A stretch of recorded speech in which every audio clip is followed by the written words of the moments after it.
નમસ્કાર મિત્રો, હલચલ ભારતમાં આપનું સ્વાગત છે।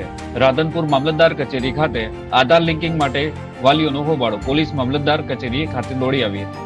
પાટણ જિલ્લાના રાધનપુર ખાતે આવેલ સેવા સદન ખાતે મામલતદાર કચેરી ખાતે લિંકિંગ માટે આવેલી મોટી સંખ્યાના લોકોમાંથી ફક્ત 40 લોકોને ટોકન આપતા વાલીઓમાં રોષ જોવા મળ્યો હતો। તેને લઈને વાલીઓએ હોબાળો મચાવતા મામલતદાર કચેરી ખાતે પોલીસ દોડી આવી હતી। પોલીસ દ્વારા માણસોને દૂર કરવામાં આવ્યા હતા। તેને લઈને આવેલ વિદ્યાર્થીઓના વાલીઓમાં સરકાર પ્રત્યે રોષ જોવા મળ્યો હતો।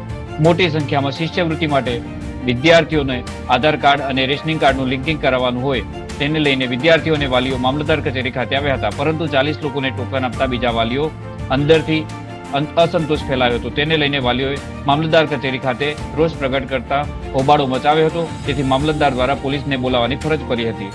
રિપોર્ટર અમિત જોશી, ઈડર। મારું નામ મુકેશભાઈ સોલંકી છે અને હું રાધનપુર મામલતદારમાં આધાર કાર્ડ લિંક કરવા માટે છોકરા લઈને આવેલો છું, બરોબર।